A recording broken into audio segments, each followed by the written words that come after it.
महाभारत इस काव्य में व्यक्ति, परिवार, समाज, धर्म, कर्म, माया, ईश्वर, देवता, राजनीति, कूटनीति, महासंग्राम, महाविनाश, ज्ञान, विज्ञान, तंत्र, मंत्र, साधना, भक्ति, भक्त, भगवान और न जाने ऐसे कितने अनगिनत विषयों के बारे में विस्तृत तरीके से बताया गया है।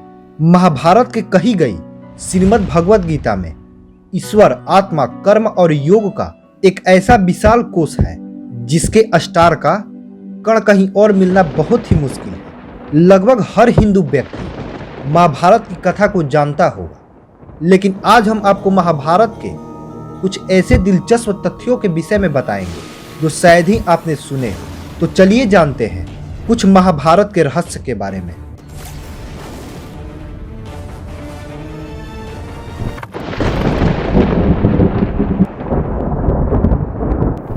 ये तो हम सभी जानते हैं, गुरु द्रोणाचार्य पांडवों और कौरवों दोनों के गुरु हैं। गुरु द्रोण महर्षि भारद्वाज के पुत्र थे। महर्षि भारद्वाज एक महान वैज्ञानिक, चिकित्सक, तत्ववेदा और बहुत बड़े विद्वान थे। एक समय की बात है कि महर्षि भारद्वाज अपने दिनचर्या के अनुसार गंगा में स्नान करने के लिए जा रहे थे। उसी समय कृताशी नामक अप्सरा केवल एक पारदर्शी वस्त्र पहने हुए गंगा जी के स्नान कर रही थी। इतनी सुंदर और कामनी अप्सरा को देखकर महर्षि वेदव्यास उत्तेजित हो गए और उनका अवांछित वीर्य प्राप्त हो गया। उस समय वीर्य को न केवल एक जीवन के विष के रूप में, बल्कि दूसरे शब्दों में वर्षों की कड़ी तपस्या और संयम से पुरुष का वीर्य एक अति तेजस्वी और बलशाली संतान को जन्म देने में समर्थ था। महर्षि भारद्वाज इस वीर्य को व्यर्थ जाने देना उचित नहीं समझा और इसे एक पीपल की पत्ते की सहायता से एक दोने जैसा बनाकर स्थापित कर दिया। समय आने पर इसे एक तेजस्वी महान धनुधर गुरु द्रोणाचार्य का जन्म हुआ। तो हम यह कह सकते हैं कि गुरु द्रोणाचार्य पहले टेस्ट ट्यूब बॉडी थे, जिसे आज के साइंटिस्ट अपनी बहुत बड़ी उपलब्धि मानते हैं।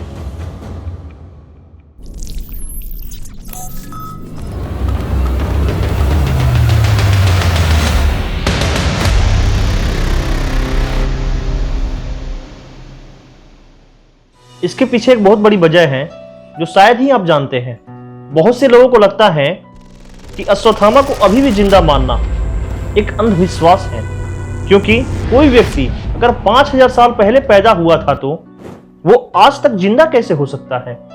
और अश्वत्थामा को आज तक जिंदा रहने का रहस्य भी यही है, क्योंकि भगवान श्री कृष्ण ने उन्हें महाभारत के युद्ध में युगों तक भटकने का श्राप दिया था। और अश्वत्थामा के जीवित रहने का उद्देश्य यह है कि जब कलयुग के अंत में भगवान कल्कि अवतार लेते हैं, अश्वत्थामा धर्म की स्थापना में उनका साथ देंगे। अश्वत्थामा इतने युगों से भगवान कल्कि की प्रतीक्षा कर रहे हैं। अश्वत्थामा के अलावा 6 और महापुरुष हैं जो कलयुग के अंत में धर्म की स्थापना में भगवान कल्कि के साथ होंगे। उन्हें अमरता का वरदान प्राप्त है, अर्थात वे इस कलयुग में सतयुग, त्रेता युग, द्वापर युग से अब तक जीवित हैं और वे सभी 8 सिद्धियों और दैवीय शक्तियों से संपन्न हैं।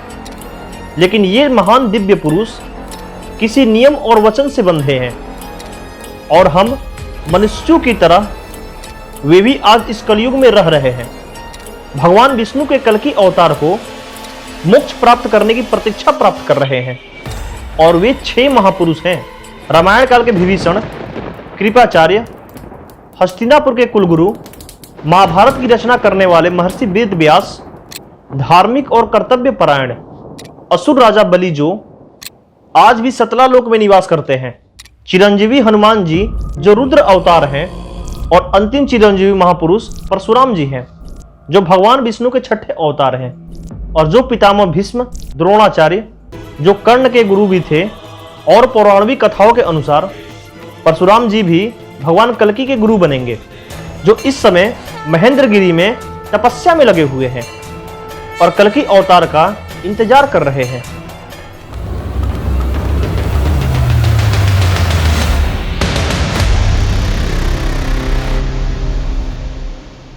पांच तत्वों से बना यह शरीर मृत्यु के बाद हर इंसान को छोड़ना पड़ता है। लेकिन हम सभी जानते हैं कि इसका एकमात्र अपवाद पांडवों के पुत्र युधिष्ठिर थे। भले ही युधिष्ठिर धर्मराज का हिस्सा थे और उन्होंने अपना पूरा जीवन पथ पर बिताया था धर्म का, लेकिन सृष्टि के नियमों के अनुसार उन्हें भी इस शरीर को धरती पर छोड़ना पड़ा था।